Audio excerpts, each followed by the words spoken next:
15 years of mentoring and thousands of appointments, serving and helping people have really taught me what you might be missing in solving a struggle. And that's what I'm going to share with you today, is how to solve this struggle.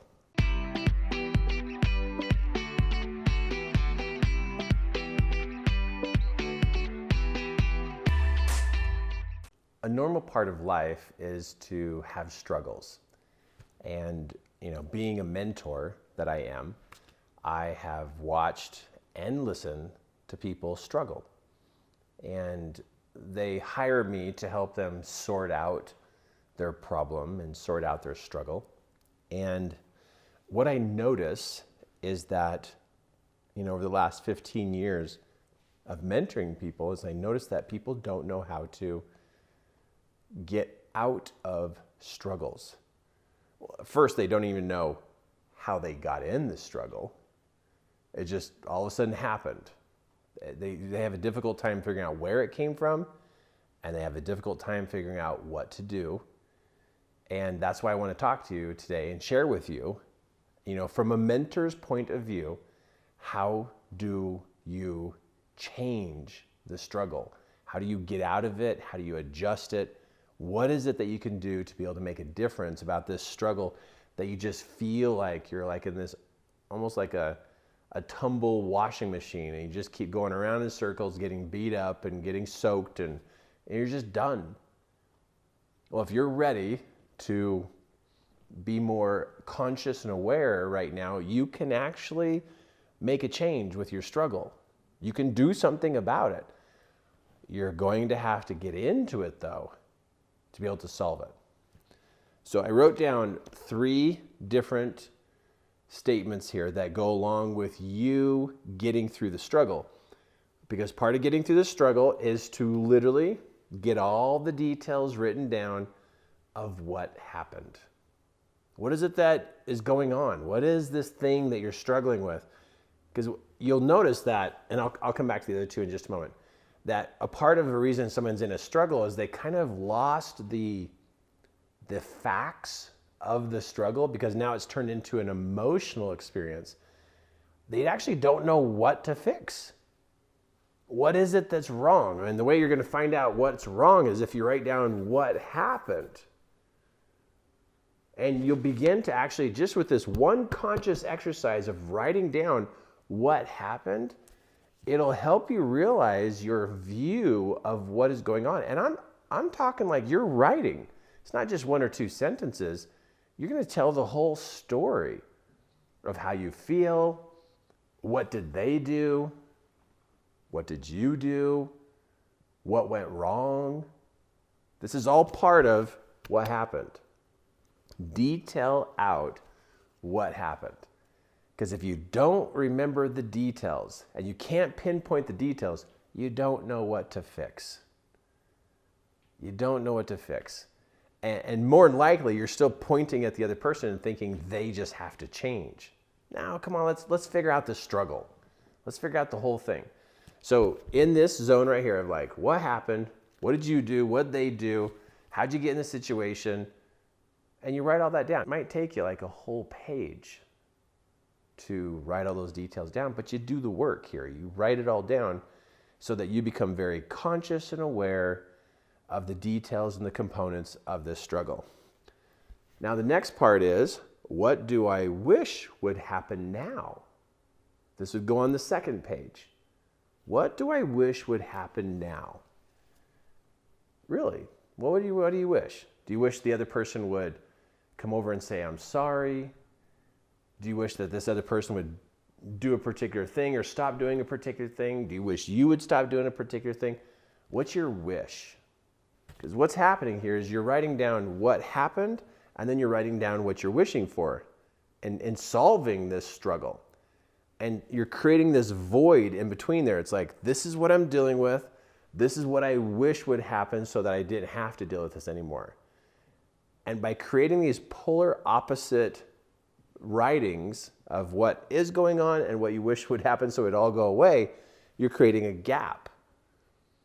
And that gap then causes your mind to try to figure out, how to make the two connect. How do you go from what has happened to solving it?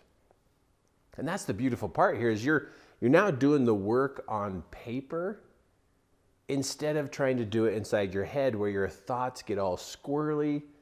They don't hold still, and you have thought collision happen in your head and ideas get all mixed together. You forget details. That's why you can't get out of the struggle, because you lose connection with all the details. So you write it down, and then you write down what you wish would happen. The next part is, if you write this one, if I don't do something about this, like what's going to happen? If I really don't do anything about this, where's this going to go? You know, maybe it's going to keep being the same thing over and over again, or maybe it's going to get worse. But you're actually going to confess of how bad this could get if you don't do anything. So now you have the what happened, what you wish would happen, and then what will end up happening if you don't do anything about it. So you've got these 3 points of reference. Because right now you're learning how to become a problem solver by doing this, writing out these 3 points of reference. And as a mentor, when I'm working someone through a challenge that they got or a struggle that they have, this seems like they've never done this before. And if I meet all these people who have never written out their struggles, I bet you haven't done this either. Maybe you've tried, or you wrote down a couple of notes, but you haven't written like a whole page detail of what's going on. So you write these 3 different points of reference, because now the center point is what you wish would happen. The center point. This point over here is what's currently going on. This point over here is how bad it's going to get unless you do something. So you got these other 2 points of reference to help you kind of calibrate in your mind going, wow, I better take some action, because if I don't, look what's going to happen. And this is currently going on, but it could get worse. The one that you have written now of what I wish would happen, that now becomes a document you read every day. What is it that you wish would happen? You now turn your mind to focus on this document, the middle one, of what you wish would happen. Because currently, your mind is still stuck on this one of what happened, trying to figure that out. And as you're stuck over here, it's because your mind is stuck over here and it hasn't weighed out the consequences of what's going to happen if I don't change this. And you haven't even thought about all your wishes that you wish would happen right now.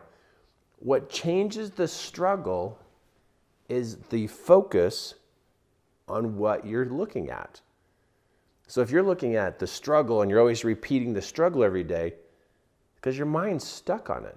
You move your mind over here to your wish paper and you read that each day, you're going to wake up your mind to looking for solutions and looking for ways to solve this. Because now you're over here in the wish, I could solve this place.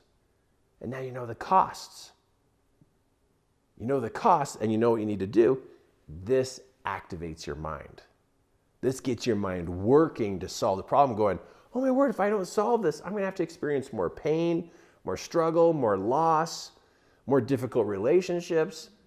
And the brain doesn't want to deal with that, but you need to point it at and go, oh wow, look what's going to happen if we don't solve this.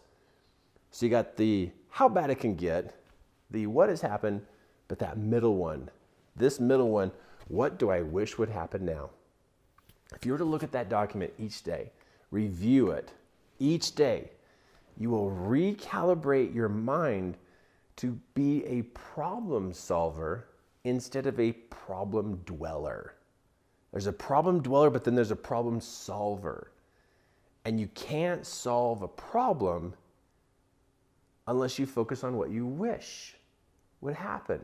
And so you literally are waking up and educating your mind and focusing your mind on becoming a problem solver.